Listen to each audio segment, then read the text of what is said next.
Olá, queridos amigos da Rádio e TV Brasil Espírita de Alagoas.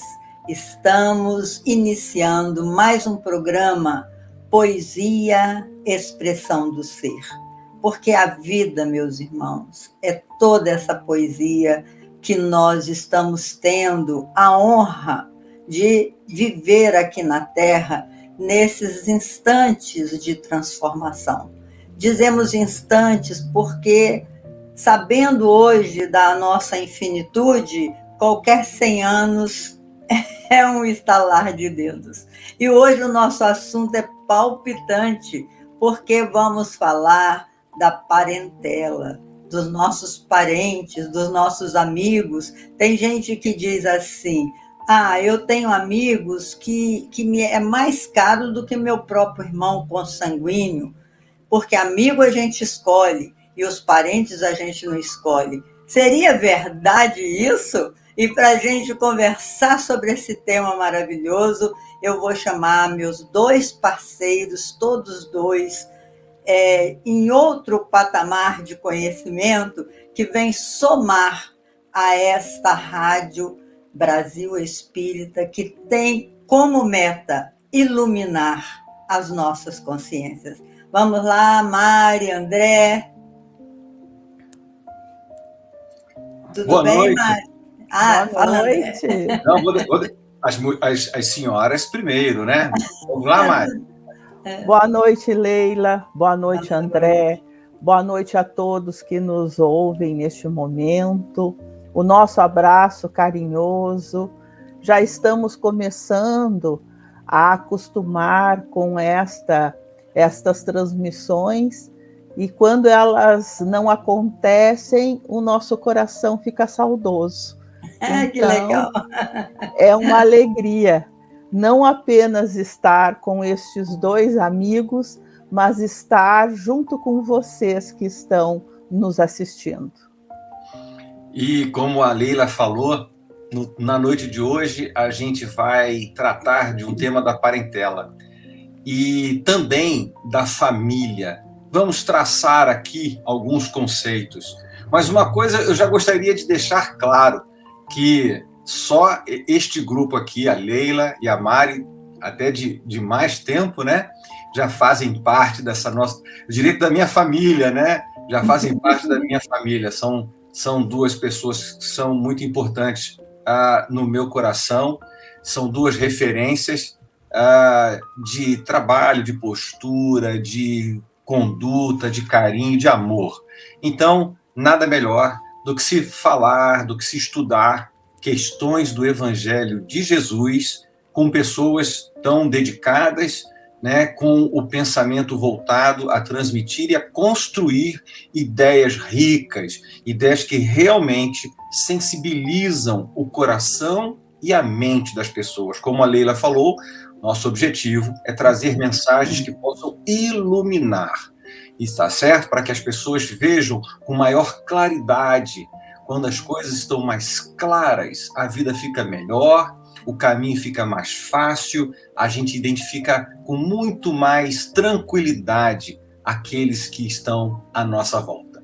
Tá certo? Vamos começar então? Vamos começar. Como dizia meu pai era espírita de berço, por escolha dele, porque ele nem conheceu o pai dele direito, e a mãe dele foi uma luta só, mas ele nos criou dizendo: minha filha, o espiritismo tem que ser claro, tem que ser assim, o preto no branco, não pode deixar nenhuma dúvida. Então, por isso, meus irmãos, é que nós vamos seguir com essa ideia que André Luiz trouxe, da gente estudar com seriedade. Ele só traz autor de peso que não nos deixa a menor dúvida, não é assim, André? E hoje a gente vai começar, Leila, trazendo o título, né, da mensagem, Parentela. Até já estamos aqui ficando mais habilidosos na plataforma, então já estamos aqui botando Parentela. E esse tema, ele é tratado por Emmanuel. E Emmanuel faz todo um trabalho, faz todo um esclarecimento a partir de uma passagem dos Atos dos Apóstolos, né, capítulo 7, versículo 3.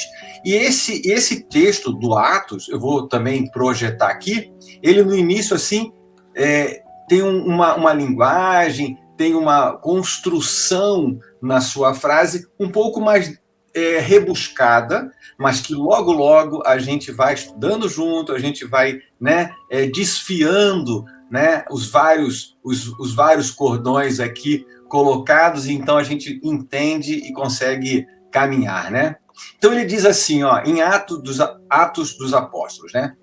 E disse-lhe: sai de tua terra e dentre a tua parentela e dirige-te à terra que eu te mostrarei. Capítulo 7, versículo 3.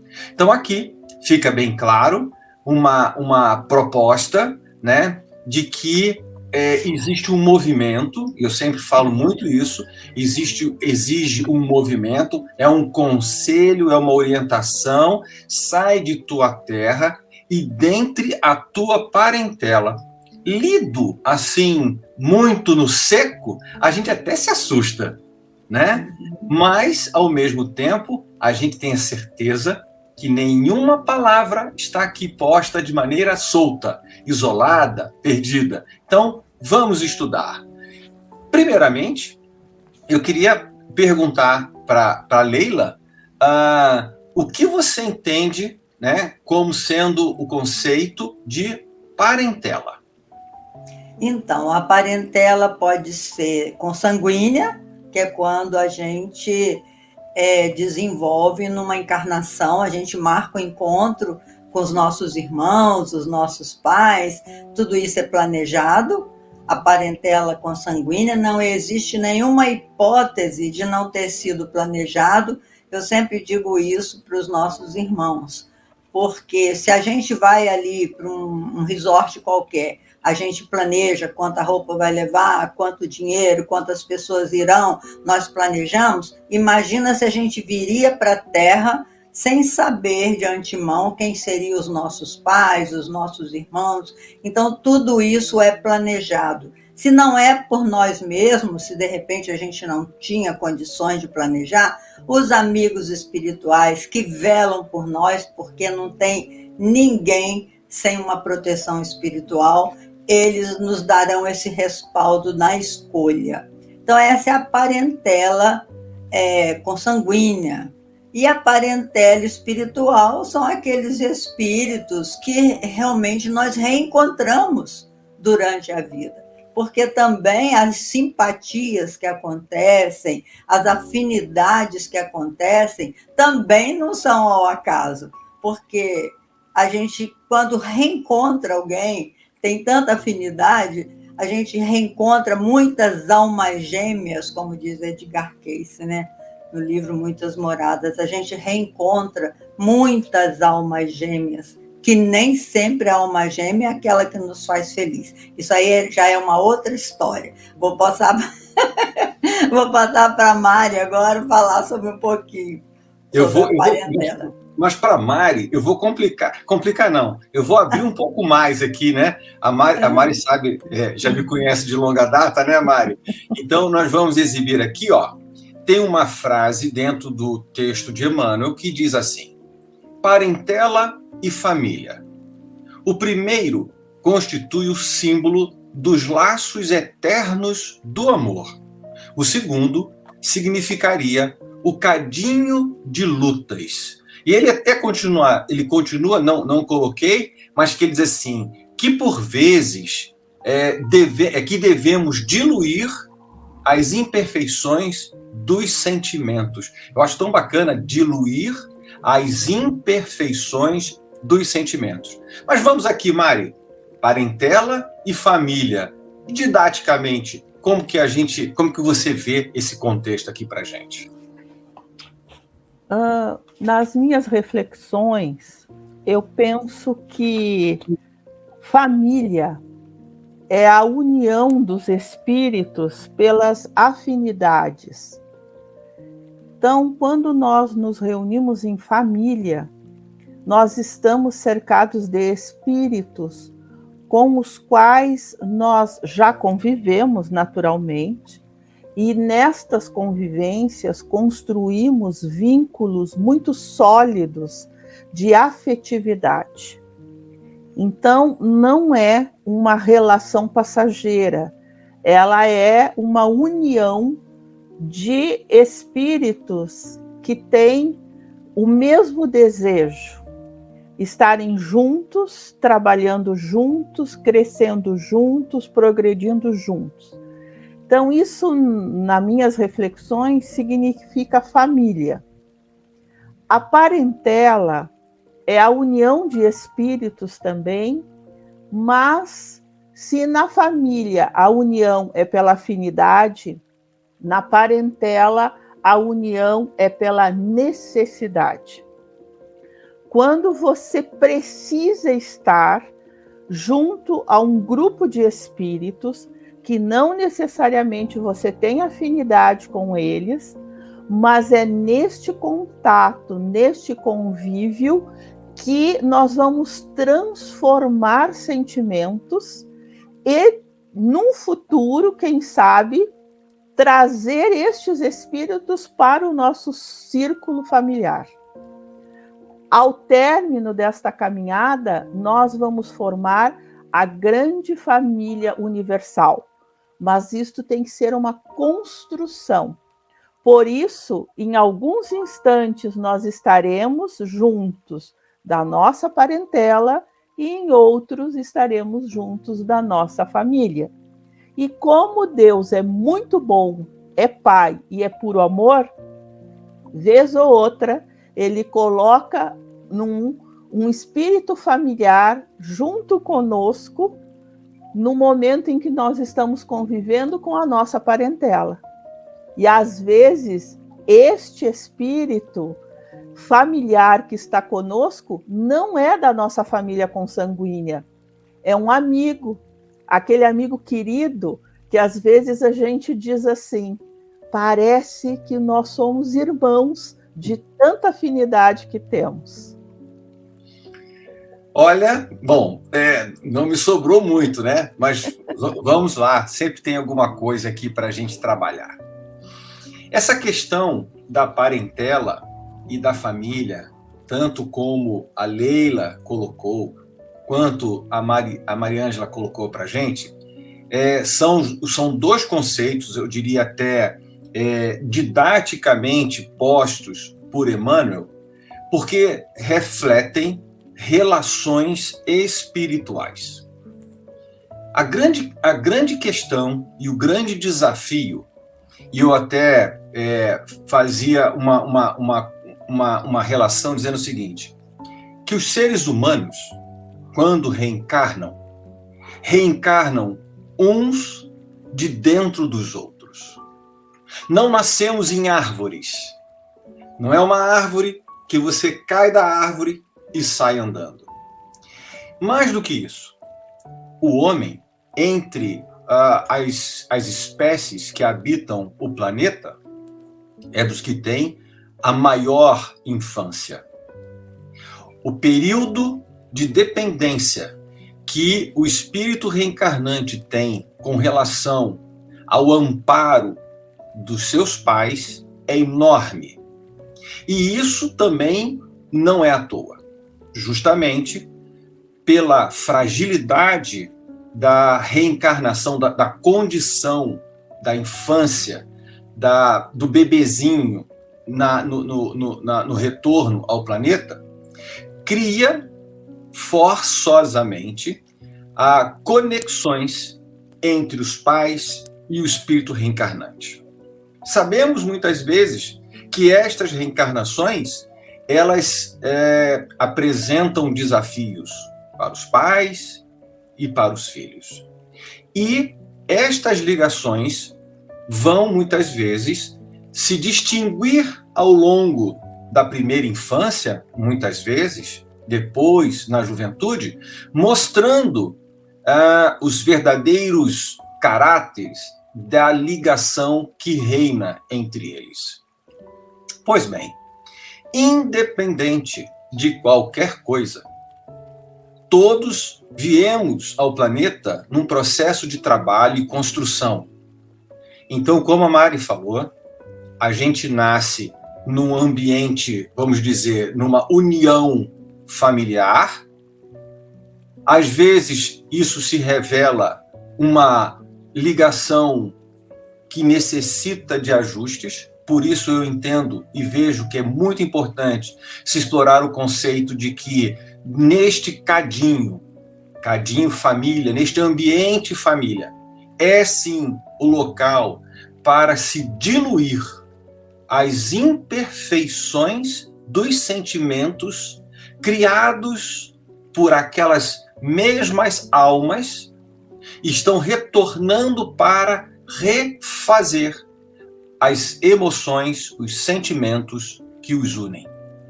Então, a gente entende que, olhando para o futuro, vendo as descrições dos planetas ditosos que Kardec traz no Evangelho, não há como se pensar que num planeta ditoso, num planeta perfeito, onde espíritos elevados nos sentimentos, nos raciocínios, nas conexões, haveria espaço para dissensão, para animosidade, para angústias e para rancores. Jamais. Não é possível imaginar um planeta evoluído com espíritos guardando sentimentos de rancor. Então, só adentrarão, só se elevarão a esse estado de relações, a esse estado de equilíbrio, espíritos que conseguiram diluir em seus corações os sentimentos inferiores, as paixões, os ciúmes, as invejas, os egoísmos. E é justamente no ambiente familiar, por esta sucessiva troca de posição ao longo de um processo reencarnatório que pode durar milênios, os corações ficam brandos e pacíficos. E nessa hora, a gente vai deixar de olhar a parentela como um grupo de relações a se reorganizar, mas sim, como a Mari falou, uma família universal. Uma família em que o entendimento se antecede a qualquer dúvida. Uma grande questão é essa. A gente fica na dúvida e depois vai tentar entender o outro. Mas quando o entendimento antecede dizendo, eu já te entendo, não sei nem o que você vai falar, mas eu já estou pronto para entender você. A nossa relação, ela começa neste cadinho, mas acaba se expandindo de forma universal, porque você passa a entender o próximo, a complexidade, a dificuldade, a condição do próximo.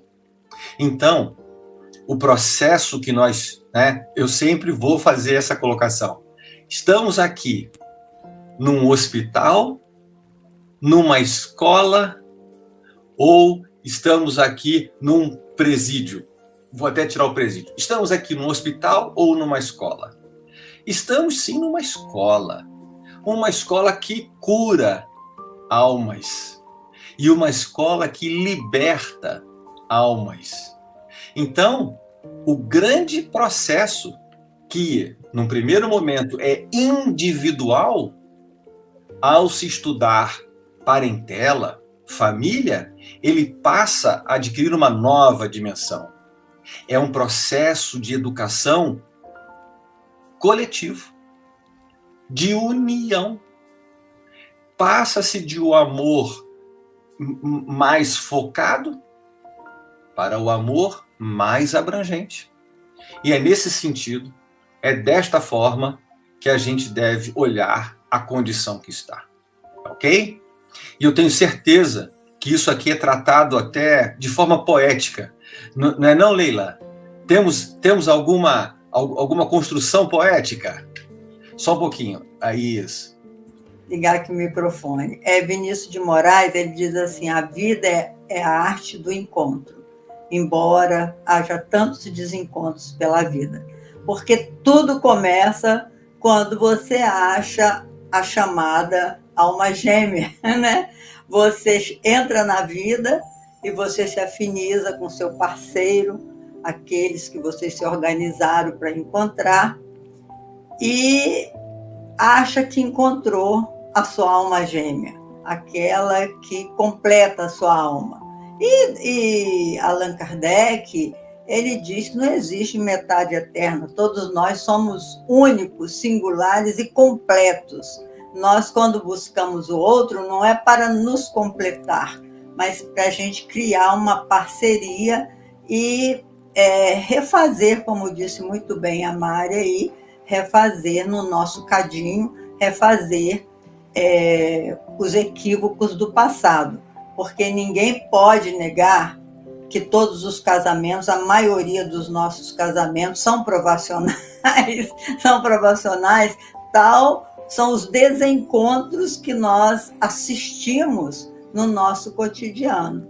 Então, a alma gêmea, que Emmanuel cantou a alma gêmea dele, né? Quando ele foi Públio Lentulus, lá na antiga Roma, ele se apaixonou pela Lívia, foi a parceira, foi o encontro de almas para aquela jornada. Só que Lívia se tornou cristã, todo mundo já leu o livro há 2000 anos.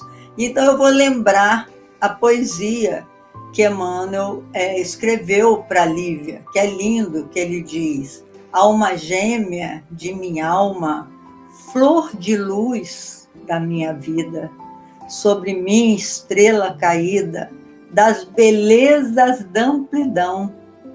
Quando eu errava no mundo, triste e só no meu caminho, chegastes devagarinho, enchendo meu coração. Vinha das bênçãos dos deuses, das divinas claridades, tecer-me a felicidade,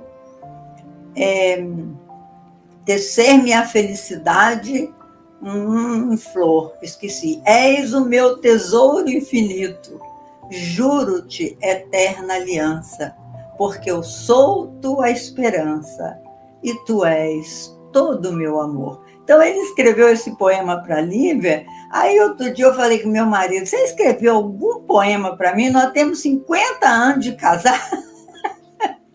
Cadê o meu poema? Só o seguinte, que foi a alma gêmea que ele deixou morrer lá, junto com os leões. Ele não a defendeu, não. Quando ela foi assistir uma palestra cristã e foi aprisionada junto aos cristãos, e ele estava lá no circo, ele não defendeu a sua alma gêmea. Então, que alma gêmea é essa? Até para ilustrar um pouco isso, André e Mari, tem um livro, porque como eu fiz muitas palestras em escolas, em universidades, na minha época de professora, né, eu não podia só usar a literatura espírita, então eu usava outras literaturas também, e uma que me surpreendeu muito foi de uma doutora americana chamada Judy Hall, que ela escreveu um livro chamado O Enigma das Almas Gêmeas. E o livro é bem simplesinho, que ela saiu pesquisando, como todo livro americano é baseado em pesquisas, né? Ela saiu pesquisando as pessoas que diziam ter encontrado a sua alma gêmea. Aí ela chegava e fazia perguntas comuns. Ele é sua alma gêmea ou ela é sua alma gêmea? Por quê? Você vive uma felicidade, uma felicidade diária por isso?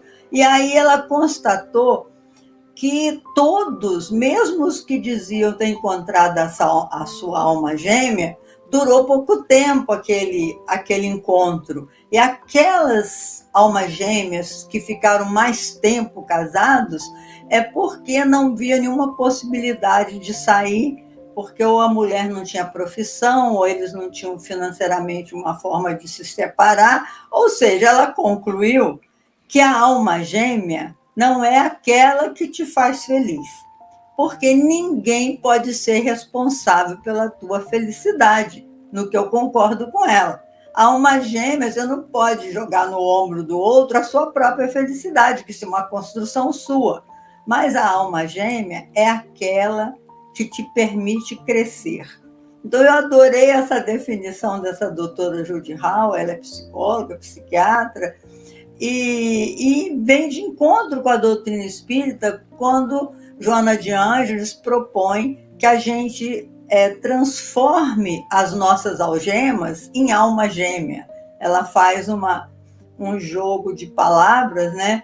Que o que você pensa ser uma algema, um casamento ruim, cheio de desencontro, cheio de briga, esse ambiente pode ser transformado numa futura alma gêmea, num futuro reencontro, porque aquele encontro, nesse cadinho de dor, como colocou o nosso Emmanuel, pode ser reconstruído. Então, a história da alma gêmea é muito lindo, porque a gente encontra ao longo da nossa caminhada muitos espíritos que a gente pode chamar de alma gêmea, de tanta afinidade que você encontra na pessoa, né? Eu tenho encontrado muitas almas gêmeas. Graças a Deus, às vezes é no feminino também, não é só no masculino, senão ia poder ter uma conotação diferente. Mas é com amigas, com amigos, não importa a idade, você encontra pessoas que realmente você tem certeza que foi muito importante na sua trajetória evolutiva. Então, é isso aí. Eu vou aproveitar essa colocação da Leila de pessoas que foram, né, o reencontro, e de pessoas que foram importantes na sua evolução. E eu vou levar para a Mari aqui para a gente conversar exatamente o título do texto no Evangelho segundo o Espiritismo, em que Kardec tem a preocupação, o cuidado de trazer para a gente o entendimento, uma visão mais ampla das questões de família, das questões das relações, diante de um dos fundamentos essenciais do Espiritismo, que é a reencarnação.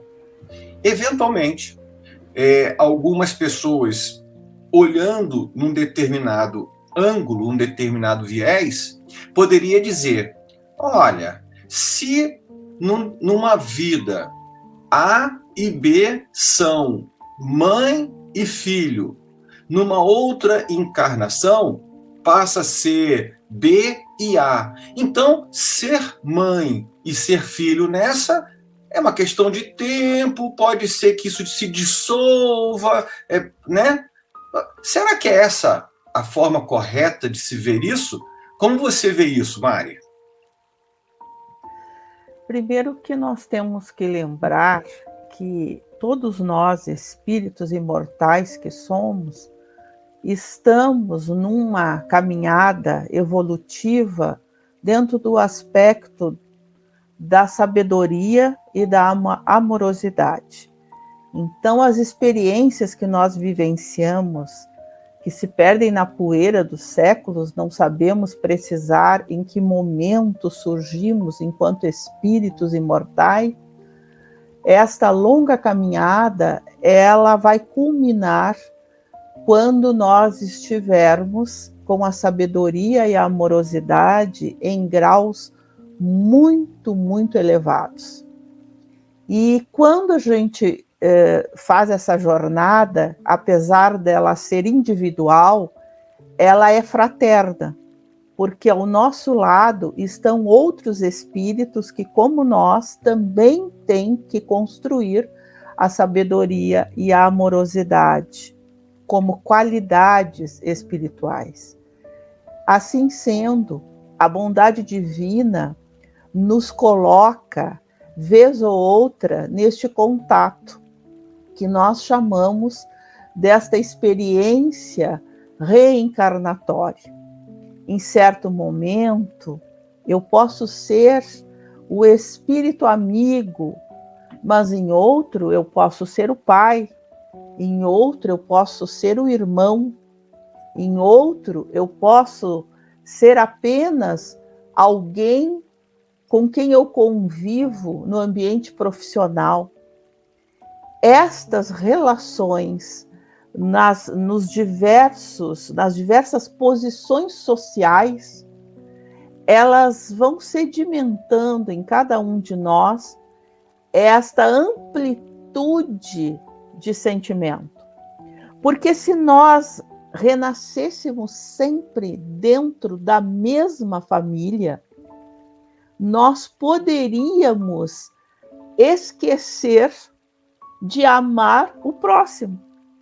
Nós ficaríamos muito mais confortáveis nascendo e renascendo entre espíritos com os quais já convivemos e que já nos tornaram com uma afinidade tão grande que muitas vezes um olhar é suficiente para você entender o que o outro está sentindo sem articular palavras. Seria para nós muito cômodo, mas como o objetivo é nós alcançarmos a plenitude do amor, nós temos que conviver com diferentes espíritos em diferentes posições sociais.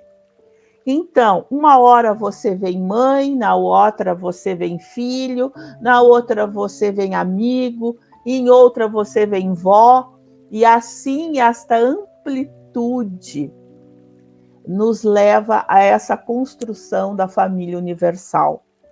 Quando nós construirmos isso, não haverá mais sentido você dizer: este aqui faz parte da minha família, porque todos os espíritos farão parte.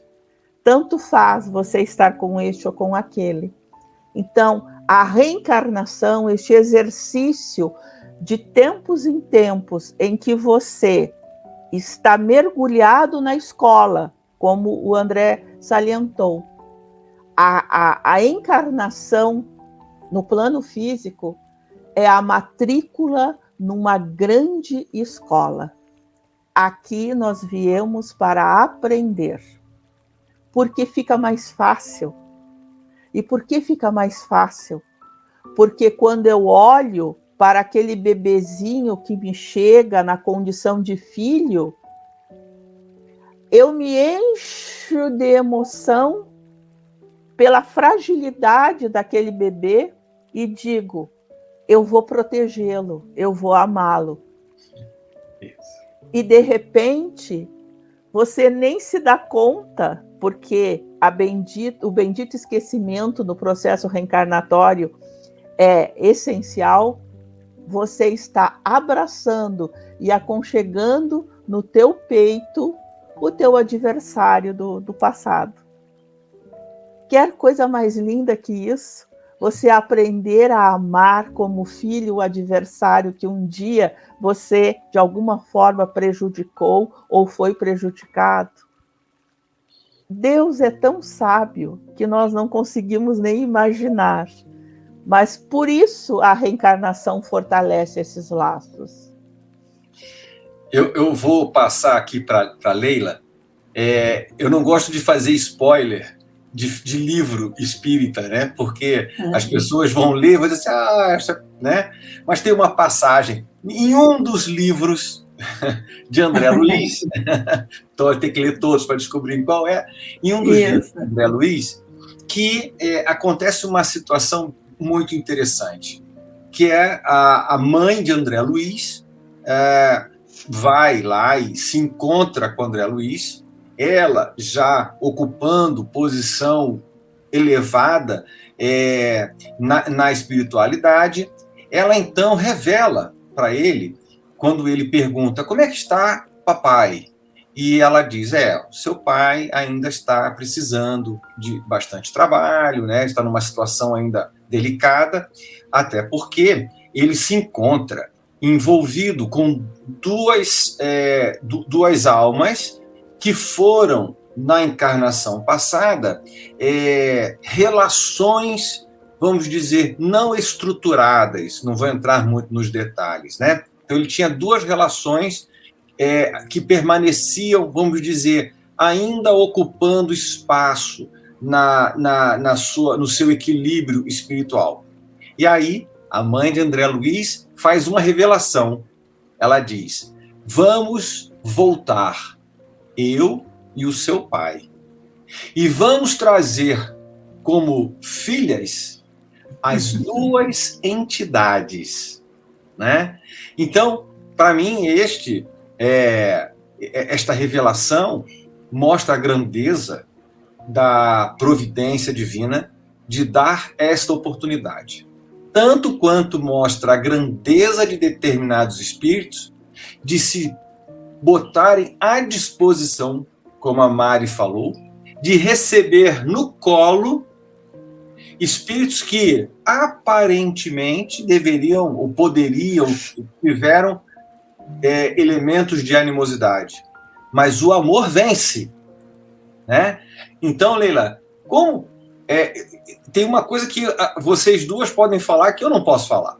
Como é ser mãe? Olhar ali aquele bebezinho ali e fazer com aquele sorriso, aqueles pequenos mimos, movimentos, façam com que você esqueçam qualquer questão do passado. É verdade, meus irmãos. Ser mãe, como diz o poeta, é desdobrar fibra por fibra o coração.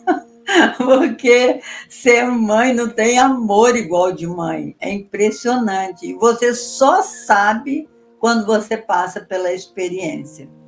Porque é uma coisa tão imensa, tão grande, que às vezes você fica achando que não cabe no seu peito. A gente se apaixona pelos filhos de uma forma tal que muitas mães precisam até de tratamento para não exagerar. E hoje a gente... É verdade.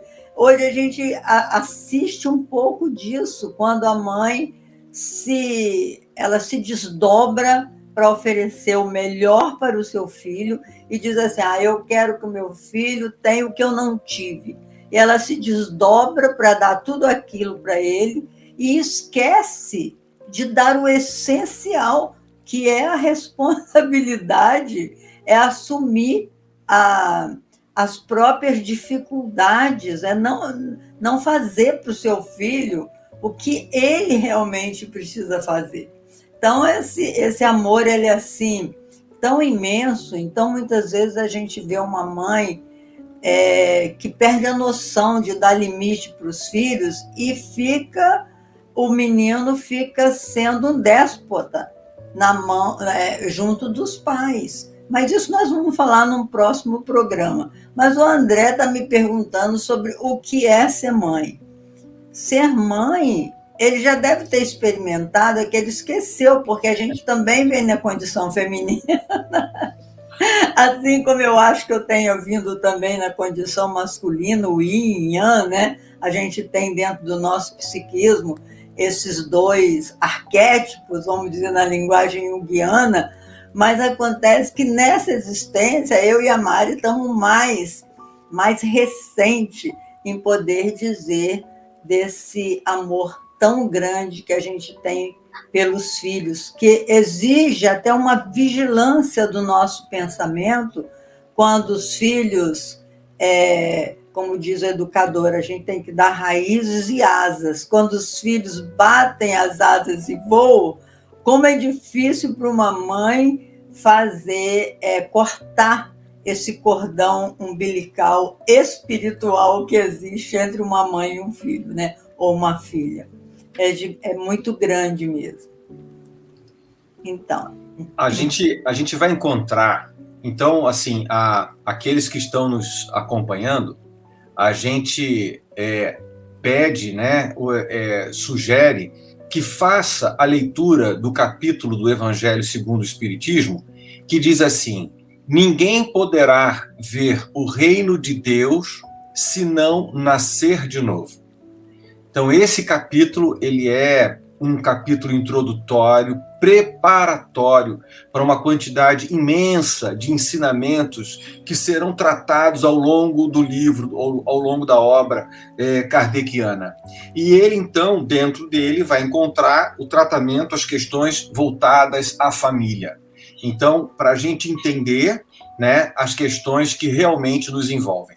Lá dentro desse subitem, tem uma frasezinha, logo no item 18, que ele diz assim: no espaço, os espíritos formam grupos ou famílias entrelaçados pelas afeições, simpatias e pela semelhança das inclinações.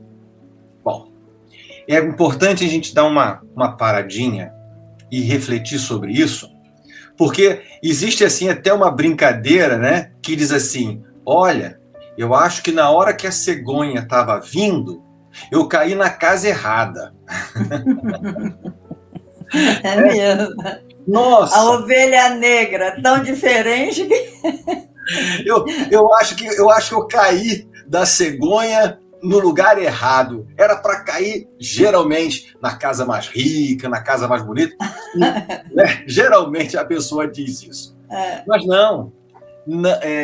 Eu lembro muito, né, do amigo comum que nós temos, né, Mari, que é o Loderito, assim: não existe endereço errado. Todos nós estamos exatamente onde temos que estar. E muito provavelmente nós até pedimos para estar ali. Tanto pelas afeições, e quando a gente, ao reencarnar, encontra as afeições, muita alegria. Quando a gente encontra simpatias, ou até mesmo novas simpatias, sensacional. Aí no finalzinho, Kardec coloca: e pela semelhança das inclinações. Sejam essas inclinações para as artes, como sejam para as inclinações para as coisas não tão boas. Daí vem um ensinamento que todos nós temos que guardar. Nós, estando nos lugares, no lugar exatamente que devemos estar, é neste reflexo do ambiente que muitas vezes identificamos num determinado irmão, num parente, uma determinada inclinação. Faça a sua autoanálise e veja como aquilo, como aquela característica reverbera em você. O ambiente que nós estamos guarda muito do que nós somos. Eventualmente vamos até reclamar, mas de fato, com calma, olhando lá no fundo, a gente talvez também tenha aquela característica que a gente olha para o bem ou às vezes não tão para o bem. Então, nesse momento, há que se ter uma nova atitude. Espiritismo, né, é renovação. Espiritismo é esperança. Espiritismo é reconstrução. Ao fazer esta análise, esta leitura do ambiente e a leitura de si próprio, é ali que a gente vai identificar o que precisa ser aprimorado. Normalmente, um determinado aspecto de briga, de discussão, ao invés de ser, e muitas vezes no primeiro momento é um elemento de briga, deveríamos no momento seguinte refletir: por que estamos discutindo sobre isso? Isso, bom ou ruim, é o que está nos unindo ou nos separando. é característica que reverbera na minha e na sua alma ao mesmo tempo. É uma dica, é uma colinha, é uma orientação para que a gente aumente a atenção naquilo sem ser, sem estressar, sem exagerar, mas sim olhar com o viés da reforma. E ali vai surgir a grande chance da gente, mudando vagarosamente, perceber que muitas vezes nós aprendemos e muitas vezes nós ensinamos. E é por isso que no mesmo texto ele diz que as almas vêm juntas a fim de trabalharem juntas pelo seu mútuo adiantamento. As mais adiantadas se esforçam por fazer que os retardatários progridam. Então, em tudo, em todos os momentos, em toda a sua relação familiar, tenha o olhar de que ou você está ensinando ou você está aprendendo. Eu acho que é todo o tempo, André, porque a gente está sempre aprendendo e sempre ensinando. A vida é uma troca, porque muitas vezes você tem umas conquistas em determinada parte do seu caráter, mas você não tem outra. Então, quando existe esse desentendimento, a pergunta é: o que eu aprendi com isso? O que eu vou fazer com isso que eu passei, ou que eu estou passando, né? Nada acontece na nossa vida por acaso. Se vem um irmão, seja consanguíneo ou não, e te ofende, e você se sentiu ofendido porque reverberou em você, você fala assim: por que eu fiquei tão ofendida com isso? Onde é que isso entra em mim como aprendizado? É isso que está faltando as pessoas tomarem consciência disso, porque nenhum de nós é perfeito, todos nós erramos. Tem até uma frase do Pablo Neruda que eu gosto muito, que ele diz: aqueles que pensam que nunca erraram, já morreram e nem sabem, porque estão mortos para o despertamento, para a realidade, que nós somos espíritos imperfeitos, e nós precisamos uns dos outros para trabalhar esse mútuo adiantamento que Kardec, André Luiz, todos os nossos mentores torcem por nós, para que a gente entenda que estamos no lugar certo, com as pessoas certas, para o nosso crescimento moral e espiritual, né? Assim, acho que nós já estamos terminando, o nosso tempo está assim adiantado, então eu já vou me despedindo para passar a palavra para vocês.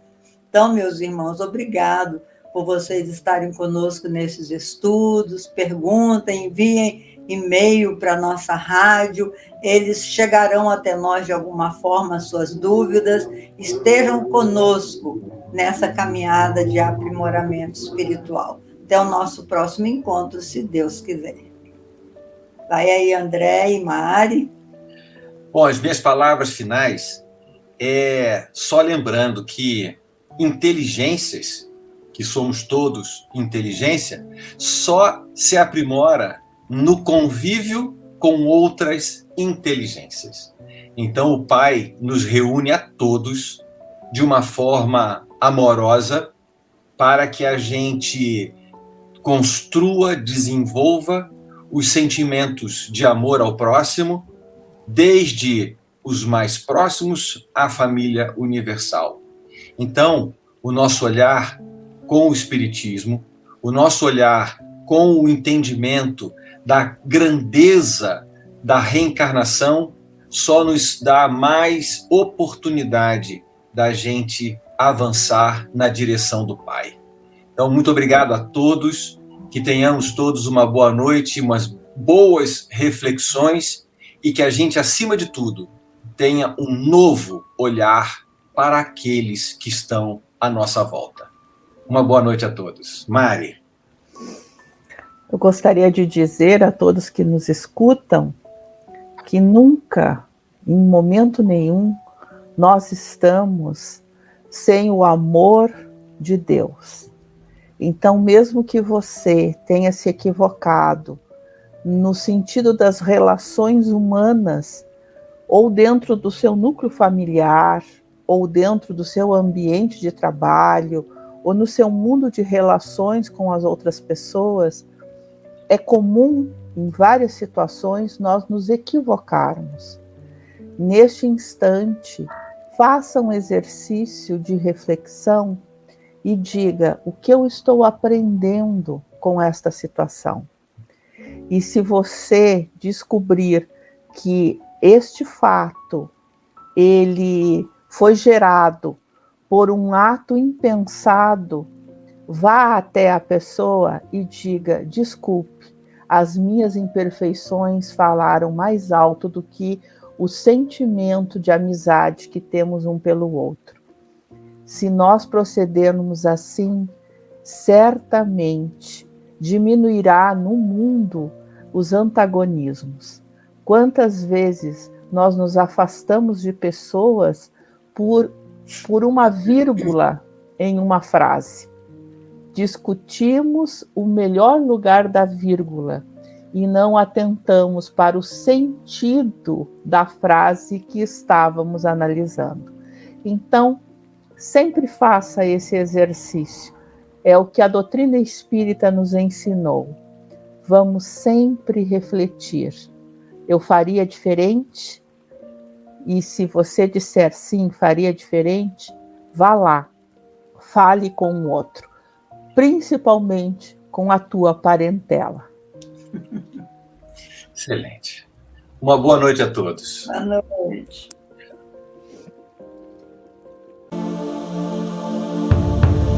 Você está na primeira web rádio espírita de Alagoas. Iluminando consciências. Rádio Brasil Espírita.